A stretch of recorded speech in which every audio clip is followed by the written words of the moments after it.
I'd like you to talk about your recent trip. Yes. You were in Morocco and Jordan. Both are compact Correct. countries. Yes.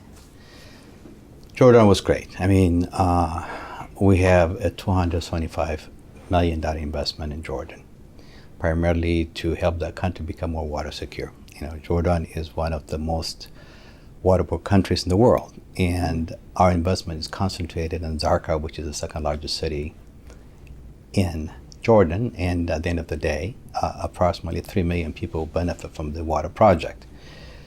Today, if you lived in Zarqa or Amman, you're going to be getting water once a week. In most cases, you're going to have to store it in big containers, and if you happen to be living in a poor family household, like the one I visited, Fatima Ali, then they are putting the water in plastic containers in some cases, containers that have been used for paints, which is not healthy.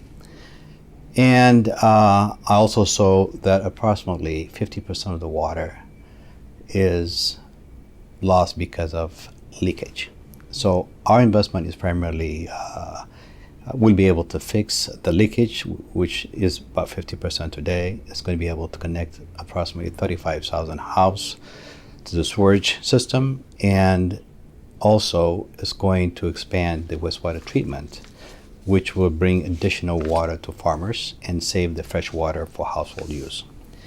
So instead of getting water once a week, hopefully at the end of the program, people will be able to get water every day. They're saying when water flows, prosperity flows. So it is an exciting project. I was extremely pleased with the progress that has been made. We have an excellent team in Jordan, and I was very pleased. So I would hope that the project will be completed ahead of schedule. Let's continue to talk about your recent travels.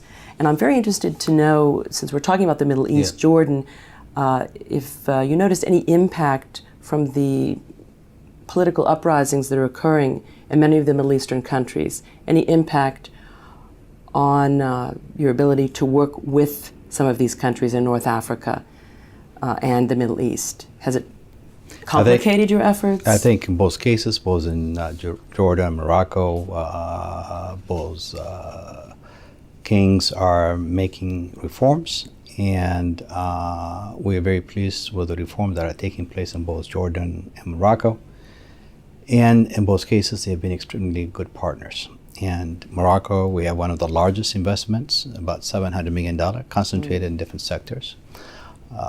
From planting of fruit trees, where we are planting over 10 million olive trees, to the fisheries industry, to rehabilitating many of the old buildings in Fez Medina, and working with a lot of artisans to help them with new equipment, new tools.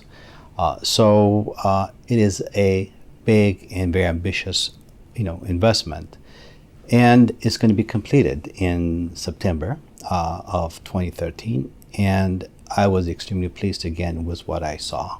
I think it's going to have huge benefits to the country in the long term.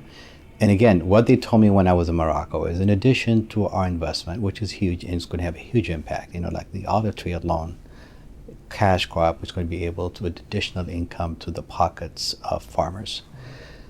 They're also using our system, in terms of how they run the government, how they do procurement, how they do development programs in the future. So Morocco is a great country, a great partner of the United States, and our $700 million investment is going to have a huge impact for the citizens of that country. What do you think the prospects are for other countries going through reforms? I'm thinking of Tunisia, for example. Yes. Is Tunisia a potential candidate? Tunisia is a country that has been selected eligible for a threshold program. Mm-hmm. In the past, Tunisia was not selected for a lot of reasons, but number one, income. They too rich to be considered for our program, right? But we're working with them, doing the constraint analysis to understand what are the real binding constraints to economic growth. And hopefully sometimes in the next 6 months, we should be able to come up with a specific program to address many of the economic concerns.